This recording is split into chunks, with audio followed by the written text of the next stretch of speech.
अस्सलाम नाज़रीन औरतुनि ऐं मुख़्तलिफ़ मसइलनि ते जॾहिं डिस्कस कंदा आहियूं ऐं ॻाल्हाईंदा आहियूं त हर उन कानून ऐं उन प्रोग्राम जे हवाले सां हिकु को न को उनजो सबबु ऐं उनजी का न का असां कंहिं नतीजे ते पुॼी उन प्रोग्राम खे ख़तमु कंदा आहियूं। अॼु जो असांजो प्रोग्राम 2013 में लोकल गवर्नमेंट एक्ट जेको आयो ऐं उनखां पोइ 2015 ताईं लाॻीतो उन में जेके सूबाई हुकूमतुनि पारां तरमीमूं कयूं वयूं आहिनि उन सां औरतूं ऐं पीज़ेंट हारी ऐं जेके अक़लियती माइनॉरिटी जा जेके तबका आहिनि उन्हनि जूं जेके सीट्स हुयूं उहे इलेक्शन मां सिलेक्शन में तब्दील थी वियूं आहिनि ऐं हाणे उहे मुख़्तलिफ़ पार्टियुनि जी मोहताज ईअं सम्झिजे त उन सॼे सियासी अमल मां उन्हनि खे ॿाहिरि कढियो वियो आहे ऐं हाणे उहे जेके 6 चूंडिजियल आयल नुमाइंदा हूंदा उन्हनि जी जेको आहे सो सिलेक्शन ते हूंदो त हू कंहिंखे सिलेक्ट कनि था। थियण त ईअं घुरिबो हो त आमतौर ते इहे जेके हेठी सतह जूं चूंडियूं आहिनि इन्हनि में औरतूं अगरि हिकिड़ी आम औरत बि अगरि हिसो वठणु चाहे थी त उनखे बि ओतिरो ई राइट हुजे ऐं उहा हिसो वठी सघे, पर हाणे उनखे चेंज करे 2015 वारी तरमीम में सिलेक्शन जे जेको आहे सो तरीक़ेकार सां आंदियूं वेंदियूं। अॼु जे प्रोग्राम में इन सां डिस्कस कंदासीं, इन ते डिस्कस कंदासीं। असांजे भली करे चवां थी पंहिंजे महिमाननि खे असां सां गॾु आहिनि चेलाराम साहब प्रेसिडेंट पाकिस्तान हिंदू काउंसिल, शमीमारा पंवर पाण 2 दफ़ा जेको NCPP सां तालुक़ु आहे, 2 दफ़ा MPA रही चुकियूं आहिनि। असां सां गॾु आहिनि महेश रतनाणी साहब पाण PMLN सां तालुक़ु रखनि था, वाइस प्रेसिडेंट आहिनि सीनियर जेको आहे माइनॉरिटी विंग जा। इन खां अलावा नाज़रीन असांखे इन प्रोग्राम खां पोइ हिकिड़ी नाले वारी NGO औरत फाउंडेशन जी नुमाइंदा जेका माइनॉरिटी ऐं वुमेन राइट्स ते कमु कंदी आहे, इन वक़फ़े खां पोइ असांखे उहा पिणु जॉइन कंदी। जी शुरूआति कयूं था, मुंहिंजो ख़्यालु आहे महेश साहब तव्हां खां। 2000 में जॾहिं चूंडूं थियूं हुयूं, इलेक्शन थियण वारियूं हुयूं त हिकिड़ी ॻाल्हि जेका आहे सा मतिलबु हिकिड़ो क्वेश्चन, हिकिड़ो सुवालु हर माण्हुनि वटि हो त इहे जेके एतिरियूं औरतुनि जूं सीटूं रखियूं अथनि इहे औरतूं इथां ईंदियूं किथां, छो जो इहो पहिरियों दफ़ो हो जो औरतुनि जे लाइ सीटूं रखियूं वयूं हुयूं। घरनि मां उथी औरतूं कीअं ईंदियूं, कीअं इलेक्शन विढ़ंदियूं, कीअं ऐवाननि ताईं ईंदियूं। ऐं तव्हां ॾिठो हूंदो त उनखां पोइ इन सुवाल जो हिकिड़ो सुठो जवाबु इहो मिलियो त केतिरियूं ई घर मां ऐवाननि ताईं औरतूं आयूं। उन्हनि न सिर्फ़ु डेवलपमेंट जो काफ़ी बहितर कमु कयो बनिस्बत मर्दनि जे, उन्हनि पंहिंजो सॼो बजट यूटिलाइज़ कयो ऐं असां ॾिठो त केतिरियूं ई काउंसलर्स अॻियां हली इवन MPS थियूं। त मतिलबु उहो हिकिड़ो सियासी जेको अमल आहे, तव्हांजे ख़्याल में इहा जेका तरमीम आई आहे इन सां माइनॉरिटी जेके असांजे पोइ पहिरियों तबिको आहे मतिलबु अक़लियतुनि जो, औरतूं ऐं हारी, तव्हांजो ख़्यालु न आहे त इन जेकी इन तरीक़े सां इन्हनि खे इन सॼे सियासी अमल मां ॿाहिरि कढियो वियो आहे? महिरबानी तव्हांजी। पहिरियों त मां तव्हांखे इहो ॿुधाइणु चाहींदुमि त जेकी लोकल बॉडी जी इलेक्शन आहे ऐं जेकी जनरल इलेक्शन आहे उन में जेकी मख़सूस सीटूं आहिनि उन्हनि जो तरीक़ेकार तक़रीबन सेम आहे। मतिलबु जनरल इलेक्शन में जेकॾहिं अक्सरियती जेकी पार्टी जेकी अक्सरियत जेके मुस्लिम ॿाहिरि असांजा चूंडिजी अचनि था उहे जेके आहिनि उन्हनि जे रेशो सां हर पार्टी खे परसेंटेज वाइज़ जेको आहे अक़लियत जी सीटां ऐं औरतुनि जी सीटूं मिलंदियूं। हाणे जेको आहे इन बलदियाती इलेक्शन में हींअर इहो कयो अथऊं त जेको कोई बि जनरल जेको वार्ड मां खटी करे ईंदो उहो चाहे मुस्लिम आहे चाहे गैर मुस्लिम आहे, उन जनरल वार्ड में बीहण लाइ का उन्हनि में पाबंदी न आहे, जनरल ते न आहे। उहो जेकॾहिं खटी ईंदो उन खटण खां पोइ सीक्रेट बैलेट जे थ्रू औरतुनि जूं, हारियुनि जूं ऐं पंहिंजो अक़लियत जूं सीटूं जेके आहिनि उहे डिस्ट्रीब्यूट थींदियूं। असल में छा आहे त उहा तव्हां हिकिड़ो थोरो फॉर द टाइम बीइंग सोचो त या हिकिड़ी असांखे हिकिड़ी अक़लियत खे या औरतुनि खे या हिकिड़ो एडवांटेज त आहे न असांखे मख़सूस सीटूं ॾिनियूं आहिनि, ठीकु आहे न, छो जो असां जनरल इलेक्शन में बि उथी सघूं था, मतिलबु जनरल वार्ड में बि, ऐं उनखां पोइ जेको आहे असां सर उहे जेके जनरल आहिनि न उहे पहिरीं बि जनरल ई हुयूं, उन ते पहिरीं मां थोरो अचां थो। असल में छा आहे त उहा त माना हिकिड़ो सुठो हिकिड़ो मुंहिंजे हिसाब सां जंहिं बि कानून साज़ी कई आहे तमामु सुठी आहे, माना उहा पंजाब में बि ईअं आहे, हिते बि ईअं आहे, पर उनजो हिकिड़ो थोरो तरीक़ेकार जेको आहे उहो जेकॾहिं इनखे थोरो मॉडिफाए करे इनखे जेकॾहिं चेंज करनि हा त वधीक बहितर रहे हा। छो जो जेको पहिरियों सिस्टम हुयो 2002 खां पहिरियों त उन में अक़लियत जा जेके MPS या MNS जेके चूंडबा हुया उहे थ्रू द इलेक्शन माना अक़लियत जो माण्हू उनखे वोट ॾेई करे ऐवान में मोकिलींदो। जॾहिं उहो उते पहुचंदो हुयो त उहो पंहिंजे कम्यूनिटी जे लाइ या पंहिंजे माण्हुनि जे लाइ उहो जवाबदेह हूंदो। हींअर उहो थोरो फुक़दान आहे त जेकॾहिं माना मख़सूस सीटुनि ते उहो माण्हू को चूंडिजी अचे थो त उनखे हिकिड़ो इहो माना जवाबु मिली वञे थो त भाई असांखे तव्हां वोट त कोन ॾिनो आहे, ठीकु आहे न। इहो थोरो तरीक़ेकार जेकॾहिं चेंज करे उन्हनि खे जेकॾहिं उन माना असांखे जेकॾहिं ड्यूअल वोट जो जेकॾहिं हक़ ॾिन त तमामु बहितरु रहंदो, मुंहिंजे ख़्याल में इहो आहे। न तव्हांजे ख़्याल में ड्यूअल वोट जो त ॾियनि, ठीकु आहे, लेकिन ॾिसो जेका तव्हां ॻाल्हि था कयो न उहा तव्हां ॻाल्हि पिया कयो मथीं लेवल जी, ठीकु आहे, जंहिंमें चेयरमैन वाइस चेयरमैन जॉइंटली ईंदा, उन खां पोइ जेके 4 उन्हनि जा मेंबर आहिनि उहे जनरल ते ईंदा, पर पहिरीं ऐं उन खां पोइ जेके ही 6 मेंबर आहिनि जंहिंमें हिकिड़ी सीट पीज़न हारनि जी आहे, 2 औरतुनि जूं आहिनि, हिकिड़ी हाणे जेका अमेंडमेंट खां पोइ हिकिड़ी यूथ जी विधी अथनि ऐं हिकिड़ी माइनॉरिटी जी आहे, ठीकु आहे। इहे सीटूं पहिरीं इहो इलेक्शन जे प्रोसेस सां ईंदियूं हुयूं, ठीकु आहे। हाणे उहा हिकिड़ी पर्टिकुलर हिकिड़ी पार्टी पर्टिकुलर हिकिड़ो माण्हू जेको मतिलबु मां उहो ई चयो न, मां उहो ई तव्हांखे अर्ज़ु कयो त उनजो हिकिड़ो तरीक़ेकार आहे जेको उन तरीक़ेकार खे जेकॾहिं उहे मॉडिफाई करे सेम रखनि हा माना मख़सूस सीटूं ज़रूरत बिल्कुलु छो जो उन सां छा आहे त ॾिसो न, जेकॾहिं मां हिकिड़ो मूंखे जेकॾहिं को माण्हू जवाबदारी जेकॾहिं डायरेक्टली ॾिए थो वोट थ्रू त मां जेकॾहिं उन्हनि जी का ख़िदमत न कंदुसि या उन्हनि जे उन्हनि ते पूरो न लहंदुसि त बाद में बि मूंखे उन्हनि वटि वञिणो आहे, थो इहो माना हिकिड़ो ज़हन में शइ रहे थी माण्हू खे त न मूंखे आवाम जी ख़िदमत करणी आहे, जंहिं लाइ मूंखे चूंडियो वियो आहे उन मुताबिक़ मूंखे हलणो आहे, त छाजे करे जो मूंखे ॿीहर बि वञी करे उन्हनि खां वोट वठिणो आहे। सो तरीक़ेकार इहो सेम हुजणु खपे त माना असांजी जेके मां तव्हांखे हिकिड़ी ॿी बि ॻाल्हि ॿुधाई थो हलां त असांजो MNA डॉक्टर रमेश वाकवाणी साहिबु उन्हनि असांजे माना मां मथी लेवल जी ॻाल्हि कयां थो त उन्हनि हिकिड़ो बिल बि जेको आहे क़ौमी असेंबली में विधो त असांजी जेको आहे साॻे नमूने सीटूं कयूं वञनि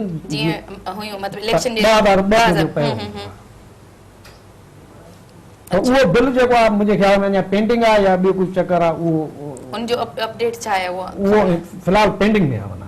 उन्हनि ते को फर्दर जेको आहे उहो एक्शन न थियो आहे। सही आहे। चिलाराम साहब मां तव्हां खां पुछणु चाहींदसि त तव्हांजो तालुक़ तव्हां प्रेसिडेंट आहियो पाकिस्तान हिंदू जेको आहे सो काउंसिल जा ऐं तव्हांजो हिकिड़ो तमामु घणो एक्सपीरियंस आहे पॉलिटिक्स में बि ऐं माइनॉरिटीज़ जे इशूज़ जे हवाले सां, तव्हांजे ख़्याल में ही जेका तरमीम आई आहे उन सां अक़लियतुनि खे कहिड़ो नुक़सानु थींदो, मतिलबु selection J point of view खां चऊं पिया अगरि जेके हिकिड़ी सीट आहे। ॿी ॻाल्हि तव्हांजे ख़्याल में इन हिकिड़ी सीट खे जे बजाए हिते तरमीम करे 2 सीटूं कयूं वञनि हा, हिकिड़ी मख़सूस औरतुनि लाइ कई वञे हा, हिकिड़ी मेल को बि हुजे पर उहे हुजनि अक़लियतुनि सां, तव्हांजो इन जे बारे में छा ख़्यालु आहे? महिरबानी हदी ऐं तव्हांखे ॿुधाईंदो असां त टोटल हिन सिस्टम जे अगेंस्ट आहियूं, छाकाणि त हीउ वरी बि उहो ई हिकिड़ो ज़ुल्म भरियो सिस्टम आहे जेको असांजे मिनारिटी जे मथां वरी नई सां लागू कयो वियो आहे।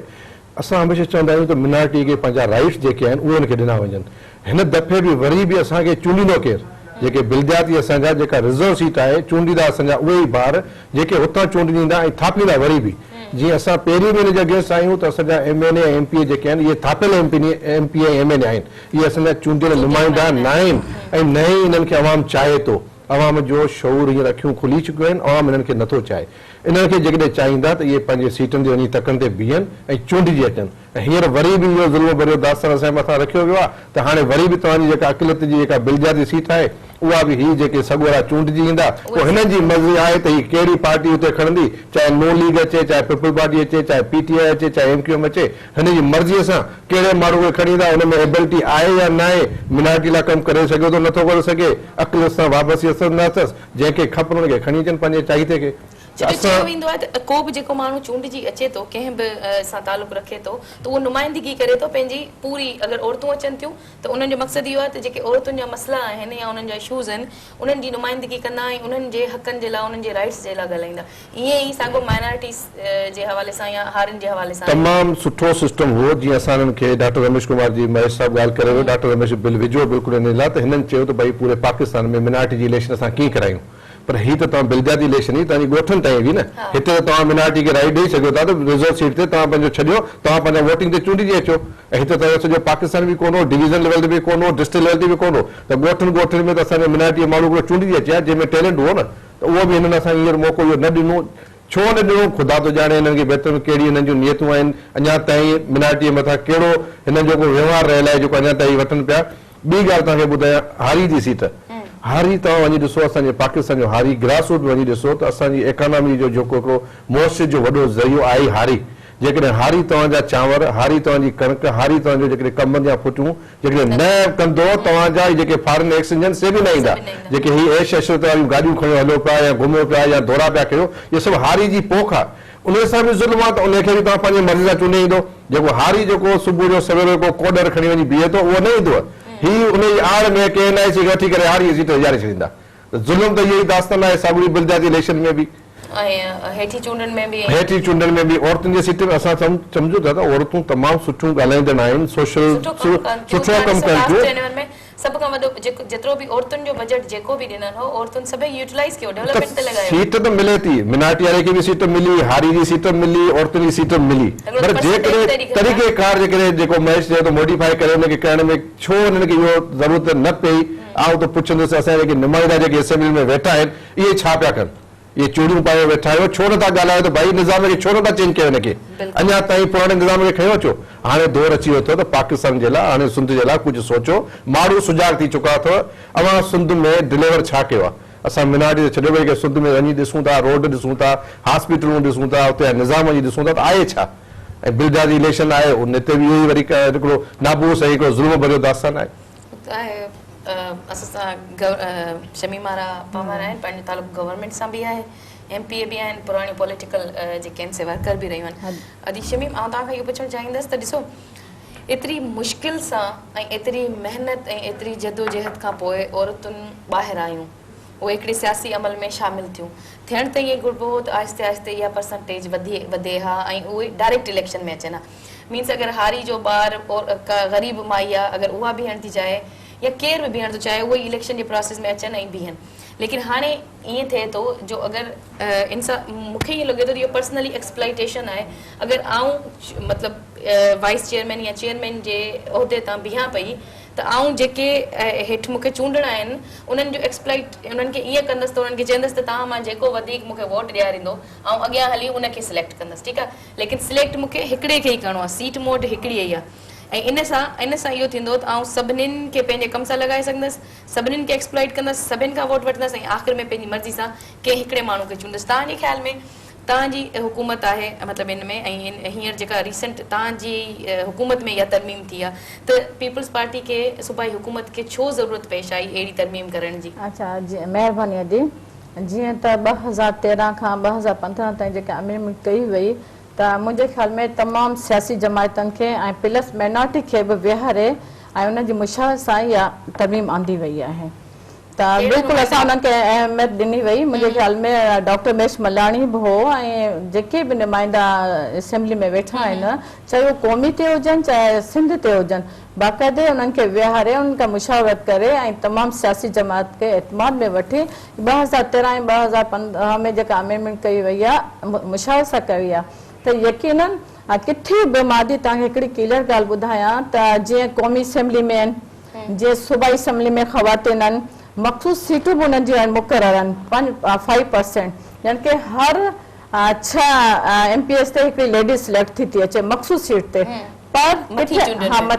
मथे में हुजे ऐं क़ौमी में मुंहिंजे ख़्याल में इन खां वधीक आहे पर किथे इहा मना न आहे त मख़सूस खां अलावा का ख़वातीन जनरल सीट नथी विड़ी सघे मां तव्हांखे मिसाल ॾींदसि त असांजी शाज़िया मरी खे ॾिसो मां इलेक्शन विड़ी आई आहे माशाल्लाह अक्सर सां खटे आई आहे पंहिंजे ऐं निमाइंदगी करे रही आहे इलेक्शन में किथे मना न आहे त ख़वातीन मख़सूस सीट खां अलावा इलेक्शन नथी विड़ी सघे पंहिंजे इलाइक़े में त इहो त हिकिड़ो ख़वातीन खे बोनस मिलियल आहे मां ईअं सम्झंदसि त ख़वातीन खे बोनस ॾिनो वियो आहे ऐं हुनखे इहा अहमियत ॾिनी वई आहे त अगरि किथे कमी पेशी थिए थी त उन्हनि जे लाइ हिकिड़ो अहमियत जीअं ख़वातीन जो आलमी ॾींहुं असीं मल्हायूं था ख़वातीन त आहियूं असीं असांजी हिकिड़ी हैसियत आहे असांजो जेको अहमियत आहे ख़वातीन जी उन ऐं ख़वातीन जी अधु आबादी मुश्तमिल आहे 52% ख़वातीन जी आहे चवनि ॿुधंदी हलां कि ॼाण माइनॉरिटी जी अदा ॻाल्हि कई त माइनॉरिटी सां आहे पर मूंखे इन ॻाल्हि ते फ़ख्रु आहे कि पाकिस्तान पीपल्स पार्टी हमेशह माइनॉरिटी खे बराबरी जो हक़ ॾिनो वियो आहे ऐं इवन तव्हां ॾिठो सेनेट में बि माइनॉरिटी मौजूदु आहे तव्हां ॾिसो त सूबाई में बि आहे असेंबली में बि आहिनि ऐं वधि में वधि माइनॉरिटी जो तहफ़ुज़ पीपल्स पार्टी हुकूमत कयो आहे ऐं ख़वातीन खे किथे मना न आहे हींअर असांजे मीरपुर ख़ास में ॿ माइनॉरिटी जा मेंबर चेयरमैन जी सीट ते बीठा आहिनि मना त न आहे न मखसूस सीट खां अलावा ऐं असां हुनखे चेयरमैन जी सीटनि ते बि विहारे वियो आहे असां हुनजी अहमियत खे महसूस कयूं था चेयरमैन ऐं वाइस चेयरमैन जी सीट ते माइनॉरिटी खे अहमियत ॾिनी उन खां अलावा माइनॉरिटी जो माण्हू त ईंदो कोन उन खां अलावा चङो माण्हू ई उन ते चूंडिजी ईंदो ॻाल्हि इहा आहे त रिज़र्व सीट इन लाइ ऐं रही ॻाल्हि पार्टी जी त पार्टी जेके पंहिंजूं जनरल सीट्स आहिनि उहे मतिलबु तमामु घटि असां ॾिठो आहे रेयर ससुई खे जीअं ॾींदा हुआ ससुई खटियो आहे 3-4 दफ़ा हीअं असांजी फरियाल टारपुर साहिब आयो आहे इलेक्शन फाइट करे आई ज़िले नाज़मा बि रही नफ़ीसा शाह बि मां नालो वठंदसि उहा बि ज़िले नाज़मा रही आहे सभिनि जी पॉलिटिकल हिकिड़ी बेक रही आहे हिकिड़ो पॉलिटिकल खानदान रहियो आहे हिकिड़ो उन्हनि जी पहुच रही आहे हिन सॼे प्रोसेस में रहियूं आहिनि ऐं पैसा जेतिरो इलेक्शन में लॻनि था जेतिरो सीट्स में लॻनि था त चलो अधु फरियाल टारपुर अधु ससी पली जो इहे अफोर्ड करे सघनि थियूं शाज़िया मरी अफोर्ड करे सघे थी लेकिन आम अगर आऊं चाहियां इलेक्शन में बीहण त आऊं नथी बीह सघां पर उनजी जाइ ते अगर ये जेके सीट्स आहिनि अगर इन्हनि में इलेक्शन थिए त मे बि शायदि आऊं बि बीह वञा मे बि शायदि मूंखे हिकिड़े आम माण्हू खे बि जेको आहे मौक़ो मिली वञे हिन सॼे सियासी अमल में अचण जो त चवण जी ॻाल्हि इहा आहे इहा जेका आहे न अगर असांजी पार्टी में का ख़वातीन जेका अफोर्ड नथी करे सघे ऐं इलेक्शन में बीहे थी त असांजी पार्टी उनखे सपोर्ट कंदी आहे अगर अहिड़े का इंट्रस्ट पैदा करे थी यकीनन आहे ईअं अगर हिते बि ईअं कि काउंसलर जे इलेक्शन लाइ बि अगर का ख़वातीन ग़रीब पुअर फैमिली सां तालुक रखे थी ऐं अफोर्ड नथी करे सघे 10-15 हज़ार जो त ख़र्चो यकीनन पीपल्स पार्टी सां आहे जी यकीनन असां पंहिंजी जेका हिकिड़े असांजी पार्टी जो ओपन हुजे अगर ये इलेक्शन ते हुजे त सिर्फ पीपल्स पार्टी न केर बि वॉट एवर माइनॉरिटी सां तालुक हुजे पीपी सां तालुक हुजे PMLN सां तालुक हुजे MQM सां तालुक हुजे कंहिंसां बि तालुक हुजे उहा बीह थी सघे लेकिन ॻाल्हि इहा आहे जे अगर उहो सिलेक्शन सां थी अचे या सिलेक्शन सां त उहो माण्हू अचे माइनॉरिटी जो आहे हारिन जा आहिनि या और जिन जूं सीटूं जेके ऐं अगर यूथ जी नुमाइंदी आहे त हिकिड़ो उनमें लिखियल आहे भई 25 सालनि जो हिकिड़ो को बि माण्हू यूथ जो हूंदो उहो केर बि अची उनखे सिलेक्ट करे विहारे सघे त उहा नुमाइंदगी कीअं थींदी हिते पोज़ीशन आहे कि सियासी जमायतनि ते इलेक्शन थिए पई तव्हांखे ख़बर आहे ऐं उते अक्सरियत जंहिंजी हूंदी ऐं उहो सिलेक्शन करे थो चेयरमैन ते ज़िले ते चेयरमैन उहो ई चूंडींदो जंहिं जमायत जी अक्सरियत हूंदी त यकीनन उन जो तालुक चाहे पीपल्स पार्टी सां हुजे चाहे MQM सां हुजे चाहे फंक्शनल लीग सां हुजे चाहे कंहिंसां बि हुजे चाहे को बि नुमाइंदो अक्सरियत सां खटे थो अचे त यकीनन उहो ई ज़िले ते ईंदो न इन ॻाल्हि खां त इम्कान आहे न बिल्कुल न वापसि आऊं वञा स्टिल आऊं इन ॻाल्हि खे नथी वञा ऐं हीअं ऐं तव्हां मुंहिंजे ख़्याल आहिनि सां मुतफ़िक़ हूंदा थोरो हिकिड़ो अर्ज़ु कयां जीअं हाणे तव्हां अकेले थो वठो बेसिकली डॉक्टर रमेश वाकवाणी पाण हिकिड़ो मानो जी नॉमिनेशन थी आहे party as a party J through न मुस्लिम लीग मीर जे थ्रू पर तंहिं हूंदे बि हुन जेको आहे माना इहो पंहिंजी अक़लियती अवाम जो इहो महसूसु कंदे त हुननि जो आवाज़ु छा आहे उहे छा था चाहिनि त हुन इहो बिल जेको आहे हुते क़ौमी असेंबली में विधो आहे हाणे ॾिसो असल में छा आहे त पार्टियुनि कहिड़ी बि पार्टी हुजे पीपल्स पार्टी हुजे नून लीग हुजे का बि पार्टी हुजे उन्हनि त हिकिड़ो ठीकु आहे असांजूं सीटूं जेके आहिनि उहो हिकिड़ो नेक नियती सां रखियूं था ठीकु आहे उन्हनि जूं जेकॾहिं हू जनरल इलेक्शन में नथा अचनि त उन्हनि जूं मख़सूस सीटूं हुजनि पर हुननि खे इहा ख़बर न हुई त इहे माण्हू जेके चूंडिजी ईंदा उहे आवाम सां राब्ते में आहिनि या न आहिनि उहो एक्चुअली फॉल्ट त मेंबरनि जो आहे न जेके अवाम ॾे नथा वञनि ऐं उन्हनि खे इहा कमी महसूसु कराइनि था हिन वक़्तु बिल्कुलु तव्हां सही चओ था असां मां अक़लियत जे हिसाब सां मां ॻाल्हायां अक़लियत जो इहो बिल्कुलु आवाज़ु आहे त जेके असांजूं सीटूं आहिनि उहे थ्रू त असांजे पंहिंजे वोट जे थ्रू चूंडियूं नुमाइंदा जीअं वञी करे उहे असांजे जवाबदेह हुजनि जीअं वापसि अचनि को जेकॾहिं कमु कया हूंदो त उन्हनि खे ज़ाहिर आहे रिस्पॉन्स मिलंदो जेकॾहिं कमु न कया हूंदो त ज़ाहिर आहे उन्हनि खे उहो रिस्पॉन्स मिलंदो हाणे ॿियो हिकिड़ो वॾो प्रॉब्लम इहो आहे त पार्टियूं इहो नथियूं सोचनि त भाई हिकिड़ा अक़लियत जूं 9 या 10 सीटूं आहिनि उहे 10 सीटुनि मां 3 सीटूं हिकिड़े ई ॻोठ हिकिड़े ई एरिया मां ॾिन थियूं केॾी महिल किथूं हाणे ॾिसो न जॾहिं 3 सीटां 4 सीटां तव्हां हिकिड़ी अधी एरिया में ॾेई छॾंदव त बाक़ी एरिया काॾे वञे अक़लियत त पूरी सिंध में रहे थी तंहिंजे करे इहा थोरी इन ॻाल्हियुनि खे ॾिसी करे अक़लियती आवाम जेको आहे थोरो इन ॻाल्हि खे महसूसु कयो आहे त असांजो इहो निज़ाम न पुराणो निज़ाम सही हुयो जंहिंमें असां पंहिंजा नुमाइंदा चूंडींदा हुआसीं उहे वञी करे असेंबली में पहुचंदा हुआ ऐं कॉम्पिटिशन हूंदी हुई त भाई असांखे कमु करिणो आहे माण्हुनि जो हाणे उहा कॉम्पिटिशन कयो अथऊं एक्चुअली इहा तरमीम तव्हां ॾिसो न 13 जी न आहे एक्चुअली इहा 15 जी न 13 खां पहिरियों 2002 में चेंज थी आहे मां तव्हांखे ॿुधायां तरमीम जेका लास्ट हीअ जेका आख़िरी आई आहे न ही सिलेक्शन वारी इहा हींअर पहिरीं इलेक्शन जनरल ज़िया जे दौर में बल्दियाती इलेक्शन थी उन में उतो इहो सिलसिलो शुरू थियो त हिकिड़ो मख़सूस सीटूं माना पर उन में उहो सिस्टम हुयो त अक़लियत वारा पंहिंजे अक़लियत जे नुमाइंदे खे पाण चूंडींदा उन खां पोइ 85 जी जेको आहे सो नॉन पार्टी बेसिस ते जेकी इलेक्शन थी उन में बि इहो ई निज़ाम हुयो माना 85 खां वठी 1999 ताईं इहो ई निज़ाम हलियो जेको माना अक़लियत जो नुमाइंदो या औरतुनि जी मूंखे ख़बर न आहे औरतूं शायदि उन्हनि जूं मख़सूस सीटूं न हुयूं मुंहिंजे ख़्याल में ठीकु आहे बेगम मुस्तफ़ा भुट्टो साहिबा उहो तव्हांजो साॻियो इहो ई सिस्टम हुयो ये प्रीवियस हाणे आयो आहे न जेको उनखे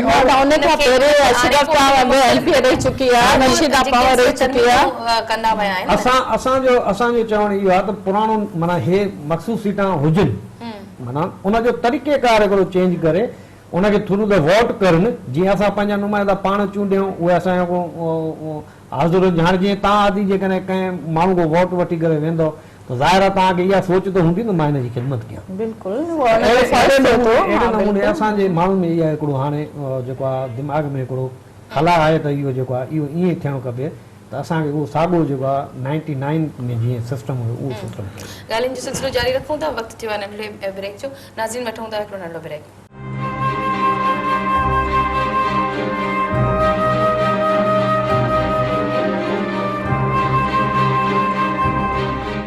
वेलकम बैक नाज़रीन असीं भलीकार चऊं था असांजी नई महिमान इन प्रोग्राम जे ॿिए हिसे में एरम जावेद खे संदन तालुक़ औरत फाउंडेशन सां ऐं पाण माइनॉरिटीज़ ते केतिरे अरसे खां कमु करे रहियूं आहिनि ॻाल्हियुनि जो सिलसिलो जिथे ख़तमु कयोसीं उतां खां शुरू कयूं था चिलराम साहिबु तव्हां ॿुधो हूंदो त महेश साहिबु चयो त पार्टियूं त सभु कोशिशि कनि थियूं पर के जेके आहिनि से आहे पाकिस्तान जी मफ़ाद में सभु पार्टियूं गॾिजनि बि थियूं कोशिशि बि कनि थियूं लेकिन कंहिंजी हले थी कंहिंजी पर मूंखे ईअं लॻे थो त पार्टियुनि जी जेॾीमहिल पंहिंजो मफ़ाद हूंदो आहे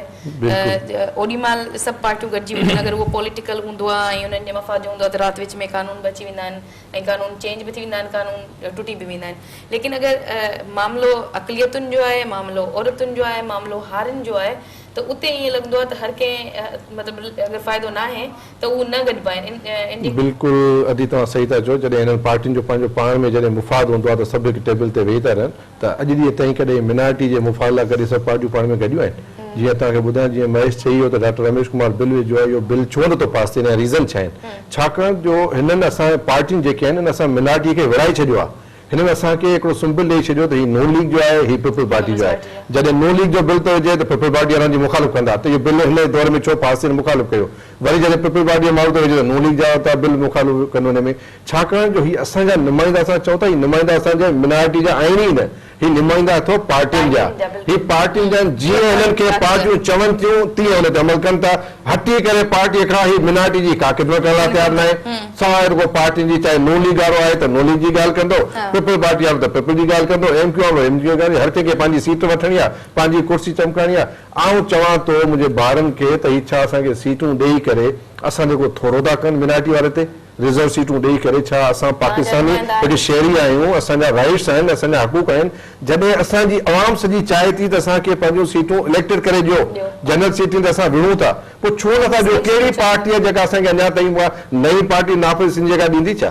पीपीवी ते वेठी आहे नो लीग बि ते वेठो आहे एम क्यू बि वेठी आहे पीटीआई बि वेठी आहे इहो ई कानून इहो ई दौर मिनारिटी वारा रेडियूं करे करे थकी पिया पर छा आहे त इहे ई माण्हू आहिनि तव्हां ॾिसो असेंबली में अचनि पिया गुज़िरियल 15 सालनि खां इहे ई माण्हू जेके रिपीट था पिया नए माण्हू खे मौक़ो नथा ॾियणु अचनि मूंखे हिकिड़ी पॉइंट जेका शमी महारा चई उहा थोरी फील थी तव्हां खां पुछां त हिननि चयो त तव्हांजो नुमाइंदो उन में शामिल हो उनजी सॼी हुन में त इहा ॻाल्हि सॉरी टू से अदी खे चवंदुसि त अदी मूंखे ॿुधाइनि त जेके सिंध में पीपल पार्टी गवर्नमेंट हिननि सिर्फ़ु पीपल पार्टी वारनि मुंहिंजे ॿारनि खे एम पी खे गॾु करे हुननि खे एतमाद नथो हूंदो हिननि नो लीग या पीटीआई या असांजा जेके सिविल सोसाइटी या असांजा जेके मुखी हुआसीं पंचायत या पाकिस्तान हिंदू काउंसिल उन्हनि खे त नज़ारियो हूंदो तव्हां मिनारिटी वारा छा था चयो त उहे पीपल पार्टी वारा जीअं ई चाहींदा त यसमैन करे वेठा हूंदा जेकॾहिं नो लीग वारनि हिसाब सां कयो हूंदो त उहे तुंहिंजा यसमैन ते वठंदा कहिड़े मिनारिटी वारनि खां हिननि खां पुछां थो मूंखे त ॾाढो ॾुख थींदो आहे हिननि ते ऐं सची पुछो ऐं त ॻाल्हाईंदो आहियां कंहिंखां डिॼंदो न आहियां छाकाणि जो मूंखे हिननि सीट ॾिनी आहे हिंदू काउंसिल जी जॾहिं आउं वियुसि हुते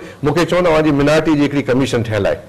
मिनार्टी जी हिकिड़ी कमीशन ठहियल आहे जंहिंमें आउं ॿुधायां थो असांजो मिनार्टी मिनिस्टर वेठो हुजे ज्ञानचंद साईं साहिबु, एक्साइज जो मिनिस्टर मुकेश चावला वेठो हुजे, सिकंदर महेंद्र वेठो हुजे, कामिली शाह साहिबु वेठो हुजे, उते आउं वेठो हुउसि, मुंहिंजो असांजी मिनार्टी जी कमीशन न आहे त मिनार्टी कमीशन ठाहियो, असांजा ही राइट्स आहिनि ऐं मिनार्टी असांजी हींअर तमामु घणे बहिरान में आहे त उहो मिनार्टी जी कमीशन ठहियल आहे। हाणे हेॾा मिनिस्टर वेठा आहिनि असांजा अकिलत जी, चवंदा मिनार्टी मुंहिंजो कहिड़ी कमीशन आहे, चवंदा साईं राणा भगवान दास उन कमीशन में आहे, माजदा रिज़वी उन कमीशन में आहे ऐं टियों बि हिकिड़ो नालो मूंखे ॿुधायो जेको टे कमीशन आहिनि। सची पुछो भगवान दास चावला वीचारा विवरी ऐं हुन ॿिए ॾींहुं ऑफिस वियुसि, मूं पुछियोमांसि सर तव्हां ॿुधायो की अहिड़ा कहिड़ी कमीशन आहे, हीअ त का कमीशन असांजी त आहे ई न, हिकु दफ़ो असांखे घुरायूं त असां मिनार्टी जी कमीशन ठाहियूं त नालो विझूं था, असांजो माशाल्लाह विझी छॾियो,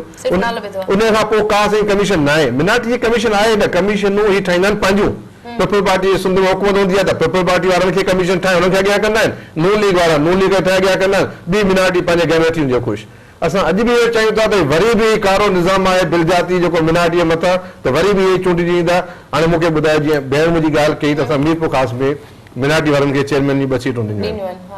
हिननि जी मजबूरी आहे त उते मीरपुर खां थरपाकन में हिंदू कम्यूनिटी 60-70% आहे, हिननि जी मजबूरी आहे, हीअ ॾेई ॾेखारीनि ॿिए कंहिं सिटीअ में मिनार्टी खे कोन ॾींदा, भले हुते एबिलिटी बि आहे, माण्हू में एबिलिटी आहे, ॻाल्हाइण वारा आहिनि, उते न मिलंदी सीट मिनार्टी खे, हिननि जी मजबूरी आहे उते ॼण नून लीग वारा किथे ॾींदा जिते हिननि जी मजबूरी हूंदी मिनार्टी वारे खे, पंहिंजी पार्टी खे पंहिंजे पार्टी खे ॾिना हूंदा न, इहे सोशल के माण्हू खे त न ॾिना हूंदा न, ॻाल्हाइण वारो या कमु करण खे न ॾिना हूंदा न, असां हिन जी मुखालिफ़ आहियूं। मतिलबु चवण जो मक़सदु इहो त उहे जेके नुमाइंदा आहिनि उहे पार्टी जा नुमाइंदा आहिनि पर उहे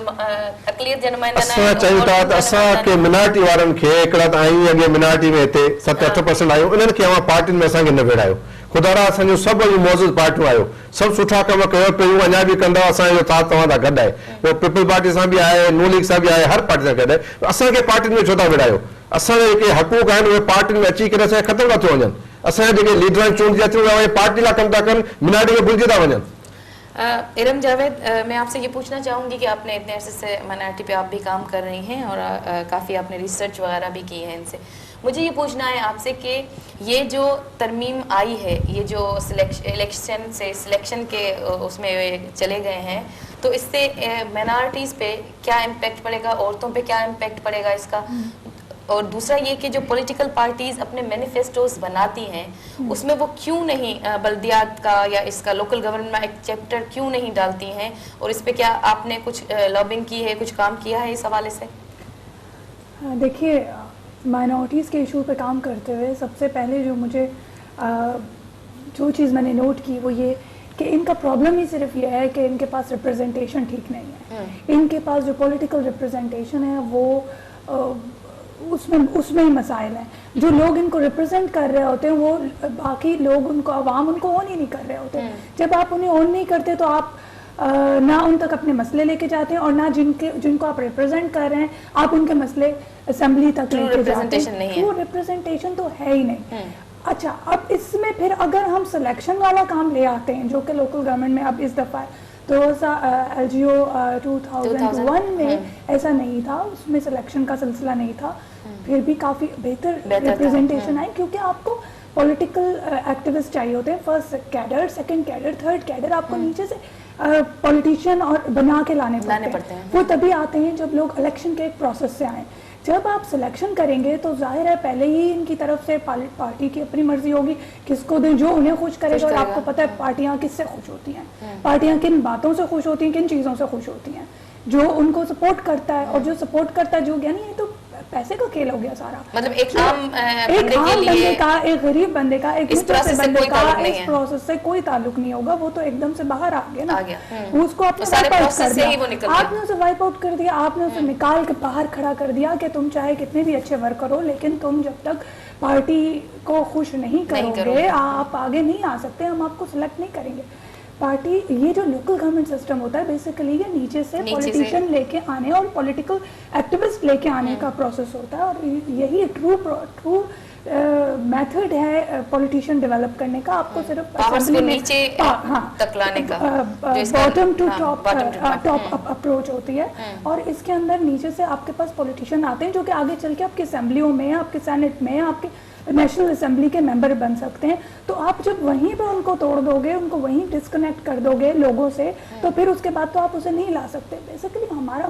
और दूसरी चीज़ आपने जो कही कि मैनिफेस्टो में कहाँ माइनॉरिटीज़, कहाँ लोकल गवर्नमेंट, ऐसे तो इन्होंने कागज़ों में तो हर पार्टी ने बहुत अच्छे अच्छे अल्फाज भरे हुए होते हैं, लिखे होते हैं, लेकिन लोकल गवर्नमेंट कभी भी इनकी प्रायोरिटी नहीं। इशू ये है कि मैनिफेस्टो में चले माइनॉरिटीज पे होता है नहीं, माइनॉरिटीज पे होता है, बल्दियात पे नहीं, लोकल गवर्नमेंट पे कुछ नहीं। कहने का मकसद ये है कि चलो कोई भी पार्टी अपना जब मंशूर लाती है इलेक्शन से पहले ही आमतौर पे बनाया जाता है, तो उसमें जो भी वो बोलती है चले, लेकिन ये कि जो वोटर होता है एटलीस्ट वो उनको कह सकता है कि भाई आपने इलेक्शन से पहले इस मंशूर के में आपने लिखा था कि आप औरतों के लिए ये करेंगे, आप जो है अकलियतों के लिए ये करेंगे। तो कहने का मकसद कि अगर उसमें एक चैप्टर बल्दियात का भी डाल दिया जाता कि इसमें किस तरह औरतों को, किस तरह पीजेंट को, हारियों को, किस तरह अकलियतों के लिए काम किया जाएगा, तो शायद कोई पार्टी के लिए काम किया जाता। तो मतलब पार्टी की प्रायोरिटी नहीं है। मैनिफेस्टो पे तो कुछ भी नहीं होता, मैनिफेस्टो तो बहुत ही फैंसी किस्म के बने हुए हैं, वो सबके बहुत अच्छे हैं। आप मैनिफेस्टो उठाएं तो आपको लगेगा यहाँ तो बहुत आसमान से उतरी हुई कोई पार्टियां हैं जिसमें सब कुछ बहुत अच्छा है। बेहतरीन किस्म के मैनिफेस्टोज हैं। लोकल गवर्नमेंट पॉलिटिकल पार्टीज का इशू नहीं है, इसलिए वो उस पर नहीं करते। एक चैप्टर की जरूरत नहीं है, आप 2 लाइंस डाल सकते हो कि आपको किस किस्म के पॉलिटिशियन चाहिए, आपको कैसी लोकल गवर्नमेंट चाहिए, लेकिन लोकल गवर्नमेंट तो मैंने आपसे कहा ना कि वो उसका वो इंटरेस्ट नहीं है। ठीक है। और दूसरी चीज़ ये कि ख़वातीन का, अगर ख़वातीन पिछली बार जिस तरह डायरेक्ट इलेक्शन से आई थी, इस दफ़ा इनडायरेक्ट इलेक्शन से सिर्फ वही आएंगे। आपको पता है कि जिनके घरों में से मर्द सॉरी बहुत अच्छे पॉलिटिकल एक्टिविस्ट होंगे, बहुत अच्छा पॉलिटिकली जिनकी अपनी एक सही होगी, उन्हीं की ख़वातीन आ जाएंगी। ये तो डायरेक्ट इलेक्शन में भी ऐसा हुआ था, तो इनडायरेक्ट इलेक्शन में तो होगा ही ऐसे। और ख़वातीन जो आएंगी वो सिर्फ एक पापेट सी होंगी कि जिनको बस सामने बिठा दिया जाएगा और उनके साइन और सिग्नेचर और उनका सारा काम उनके घर के मर्द ही कर रहे होंगे, और वही जाके वो, आपको पता है पिछले इलेक्शन में भी बहुत कुछ ऐसा हो रहा था कि जहाँ पे ख़वातीन तो इलेक्शन से आई लेकिन फिर भी मर्द ही उनके हावी रहे तक थे। लेकिन ये एक प्रोसेस अगर चलता रहता तो यकीनन इससे हम निकल आते, क्योंकि हम ये समझते हैं कि जो भी चीज पहली दफा आती है, आईनी हक है लोकल गवर्नमेंट, बिल्कुल ये जमहूरी और आईनी हक है हमारा कि हमें लोकल गवर्नमेंट सिस्टम में डाला जाए और हम लोकल गवर्नमेंट सिस्टम में हो। लेकिन लोकल गवर्नमेंट सिस्टम से हटाना ही सबसे जो ना यही कोशिश रहती है पार्टीज की कि किसी तरह लोकल गवर्नमेंट सिस्टम ना चलाया जाए, क्योंकि इस तरह उनके कंट्रोल से बाहर हो जाते हैं अवाम। वो अपनी पार्टीज को और इनपुट देने लगते हैं, अच्छे अच्छे पॉलिटिशियन देने लगते हैं, वो फिर उनका कंट्रोल उस तरह नहीं रहता। अल्हम्दुलिल्लाह मूंखे फ़ख्र सां अदा हीअं हिकिड़ी ॻाल्हि करे वियो। यकीनन जॾहिं असेंबली में को बिल पेश कयो वेंदो आहे त अमेंडमेंट जे लाइ को टाइम मुक़ररु हूंदो आहे, तमामु मुशावरत थींदो आहे, बाक़ाइदा उथी बि पंहिंजा यानी की उन ते बहस थींदो आहे त भई मुंहिंजी हीअ राय आहे असेंबली में, हीअ त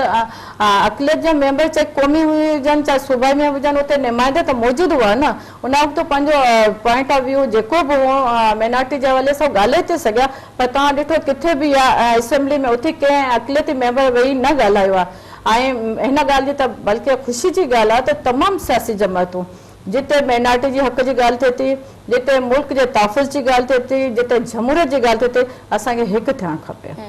ऐं मैनिफेस्टो आहे त मूंखे फ़ख्रु आहे पाकिस्तान पीपल्स पार्टी ते, जे हमेशह ख़वातीन जे लाइ ख़वातीन खे एम्पावर करण जे लाइ तव्हां ॾिठो वधि में वधि कमु कया आहिनि। ख़वातीन खे इनकम सपोर्ट प्रोग्राम जे हवाले सां, रोज़गार जे हवाले सां, बेनज़ीर डेवलपमेंट जे हवाले सां, ऐं असेंबली जे हवाले सां स्पीकर ॾिठो तव्हां, वफ़ाक में बि ॾिठो तव्हां, Fahmida Mirza speaker, empowerment Peoples Party हमेशह बहितर कमु कया, प्राइम मिनिस्टर बि असांजी लेडीज़ रही आहे, इहा ॻाल्हि न आहे। माइनॉरिटी जे लाइ बि पाकिस्तान पीपल्स पार्टी में सभ खां वधीक कमु कयो वियो आहे ऐं हक़ बि वधीक ॾिना विया आहिनि। असांजे हीअं मैच मिलाणी आहे मिठी में आहे, बाक़ाइदा जनरल इलेक्शन विड़ी कॉन्टेस्ट खां पोइ असेंबली में आया आहिनि। ऐं जीअं तव्हां चयो त पोइ उहे जेके असेंबली जा नुमाइंदा आहिनि उन्हनि खे उथी ॻाल्हाइणु खपे, उन्हनि न ॻाल्हायो न, अगरि हू ॻाल्हाइनि हा त यकीनन पाकिस्तान पीपल्स पार्टी न ॻाल्हि जो ख़्यालु कंदी आहे ऐं माइनॉरिटी तहफ़ुज़ जी ॻाल्हि कई आहे।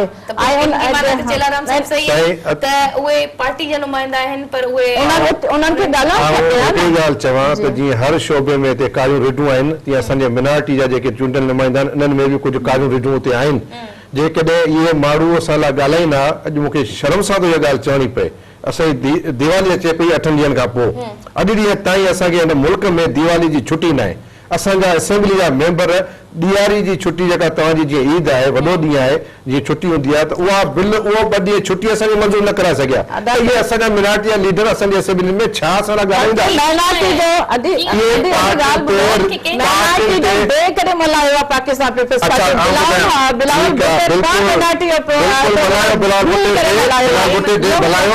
मिनारिटी मिनिस्टर खे चयो मुंहिंजो असांखे छो न कॉल कई वई मिनारिटी वारे ॾे ते हिंदू काउंसिल वारनि खे मुखी साहिबनि खे मूंखे त ख़बर ई न आहे ऐं त पाण अचानक उते वियो आहियां त हीउ त को असांजो मिनारिटी जेको प्रेसिडेंट हूंदो उनखे पुछो त चएसि उहो त पंहिंजे पार्टियुनि खे माण्हुनि खे घुरायूं था न तव्हां मिनारिटी डे मल्हायो था बुलायो था असांखे घुरायो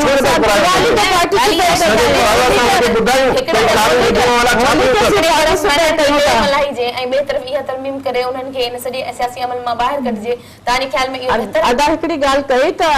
चेयरमैन ते 2 ॼणनि खे हिनजी मजबूरी असांजी का मजबूरी कोन्हे जेको माइनॉरिटी जो मेंबर ईंदो ऐं इलेक्शन विहण जे लाइ असांखे बोर्ड मेंबर आहे बाक़ाइदा मुक़रर हूंदा आहिनि सियासी जमायतुनि यकीनन पीएमएल इलेक्शन तो हमेशा सियासी बुनियादन ते थे ना जडे सियासी जमायत रजिस्टर्ड आन तडे तो इलेक्शन वहन थियो ना आप लोग की पार्टी डायरेक्ट इलेक्शन में क्यों डायरेक्ट लड़ सकते हैं मना है मुझे बताओ किस कानून में मना है ना वो जनरल इलेक्शन पे लड़ सकते हैं ना लेकिन ये जो 6 सीटूं आहिन जिन जे लाइ असां चऊं पिया जे में हिकिड़ी यूथ हींअर शामिल मना तो ना है ना मुझे ख्याल में मना मखसूस सीट जो एजाज अलग इन्हनि खे मिलेगा ना बोनस इलेक्शन वेरी कुछ ना है ॾिसो भाई हिकिड़ी रखे उन जे शे खे महसूस करे वियो जो आउं हिकिड़े कंहिं पॉलिटिकल खानदान या कंहिं वॾे उनजी हैसियत रखां थी इन करे मूंखे चेयरमैनशिप मिले पई ऐं इलेक्ट बि थी ईंदसि मूं वटि पैसा बि आहिनि माण्हू बि आहिनि वोट बि वठी ईंदसि लेकिन उन खां पोइ मुंहिंजी जेका आहे न ज़िम्मेदारी आहे त आउं कंहिंखे बि सिलेक्ट कयां मतिलबु हू त सॼे उन प्रोसेस मां निकिरी विया न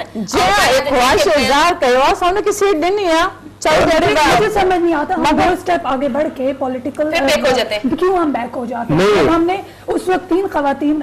डायरेक्ट इलेक्शन में लेके आए हैं 2001 के लोकल गवर्नमेंट में तो अब हम पीछे क्यों चले गए अब हम इनडायरेक्ट अभी भी आप लड़ सकते हैं अभी बात में मना नहीं है लेकिन ऐसा नहीं होता है ऐसे कानून में मना ना है अब मना नहीं है मुझे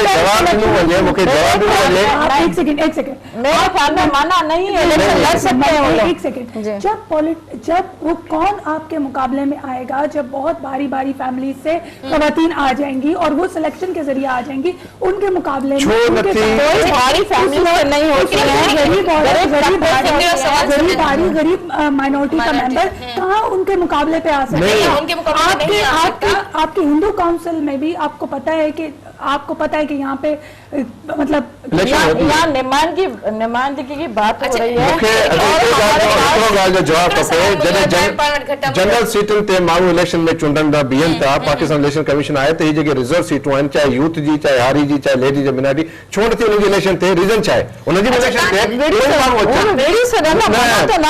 सीटूं जेके आहिनि मखसूस सीटूं बि इलेक्शन जे थ्रू औरत बि इलेक्शन जे थ्रू अचे हाल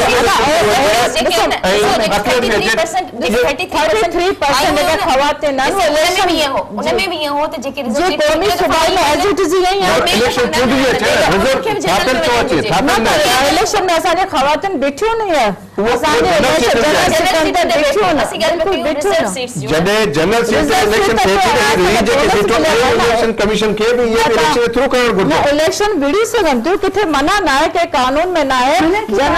लेकिन आपके रिसोर्सेज की बात है भाई वो तो ये तो अच्छी बात है डायरेक्ट इलेक्शन में लड़ सकती हैं लड़ने के लिए पीपल पार्टी के मैं तो एज ए रिक्वेस्ट करूंगा कि खुदारा हमारे जेके असां मिनारिटी जा अवाम जेका आहे उहा चाहे थी असांजी इलेक्शन ऐं रिजर्व सीटूं इहे थापियल नुमाइंदा अॼु जेके 2 नुमाइंदा तव्हां ठाहियो पंहिंजे पार्टी जे क़ाइदे खे चयो त हिंदू काउंसिल प्रेसिडेंट असांखे चयो आहे त असांजी मिनारिटी चाहे थी इलेक्शन जे थ्रू ॾियो इहे थापियल सीटूं असांखे न खपनि पाकिस्तान पीपल्स पार्टी हमेशा माइनॉरिटी जो तहफ़ुज़ कयो आहे वध में वध नुमाइंदगी ॾिनी आहे इहो असांखे एहसास हासिल आहे मां फ़ख़्र सां चवंदसि अगरि पार्टी पीएमएल नथियूं कनि त उन्हनि जो पीपल्स पार्टी त बिल्कुलु नुमाइंदगी ॾिनी आहे जेके इलाइक़ा आहिनि जिन में अक़लियतुनि जी घणाई आहे जीअं इहो पॉसिबल न आहे तरमीम ज़रिए या जेको चऊं पिया त मॉडिफाई थिए उनमें हिननि जी परसेंटेज वधाई वञे उते बि उहो ई परसेंटेज आहे जेतिरी हिकिड़े आम उन इलाइक़े में जिथे उन्हनि जी जेका अक्सरियत में जेके न आहिनि उते उन्हनि इलाइक़नि में बि साॻी आहे नेक्स्ट टाइम इंशाल्लाह वध में वध तव्हांजो मैसेज बि असां पहुचायूं था ऐं असां हुनजो ख़्यालु कंदासीं असांजो ज़ाहिर असांजो हक़ ॾिसो न आहे। हीअं तव्हांखे ॿुधायां थरपाकर में तव्हांखे ॿुधायां मैडम हिनखे ॿुधायां थरपाकर में असांजी मिनाटी कमेटी ज़्यादा आहे पर हुते हिननि अहिड़ो विढ़ाए छॾियो पीपल पार्टी नूली खे करे हिते चेयरमैन कॾहिं हुनजो थींदो कॾहिं जो मिनाटी वारा रहिजी वेंदा हुते पंहिंजो पाण में हिननि पार्टी विढ़ाए ॻाल्हि आहे छॾियो कि जिते ख़वातीन अगरि पंहिंजी सीट लूज़ करे थी त हुन ख़वातीन जो टैलेंट आहे ख़वातीन इलेक्शन में वञण जो इंट्रस्ट रखे थी त उनखे मौक़ो मिलणु खपे त मख़सूस में उनखे असीं अॻिते आणियूं। आप ये अगर देखिए, मुझे आप सीट लूज भी करे थे ना ये सब करना है ना दिखा रहे हैं कि आप माइनॉरिटीज को और किसान को हारी को आप इनको सिलेक्शन के जरिए ला रहे हैं। गरीब आदमी आ सकता है जो ऑर्डर खड़ी वने तो वो ऐसे नथो अची सके असेंबली में काउंसिल का ये ठाकुर आ रही इंदौर तो पाकिस्तान पीपल्स पार्टी हमेशा गरीबन जी ॻाल्हि कई आहे ऐं गरीबन जो तहफ़ुज़ कयो आहे ऐं हारी जी ॻाल्हि कई आहे त उहा पाकिस्तान पीपल्स पार्टी कई आहे।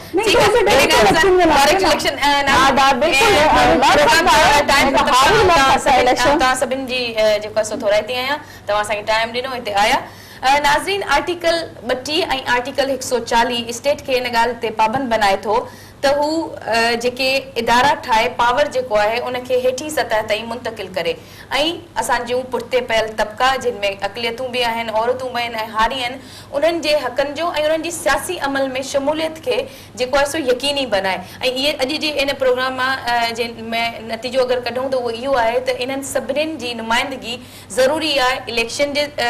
जे तवसुत सां थिए न कि उन्हनि जी हिकिड़े ख़ासि सिलेक्शन जे ज़रिए जेको आहे सो नुमाइंदगी थिए ऐं उन्हनि पोइ इन्हनि जे जेके असांजा इहे पोइ ते पियल तबिका आहिनि इन्हनि जी का बि नुमाइंदगी जॾहिं न रहंदी मतिलबु जहिड़ी बि नुमाइंदगी आहे उनखे अगरि इलेक्शन जे थ्रू जेको आहे सो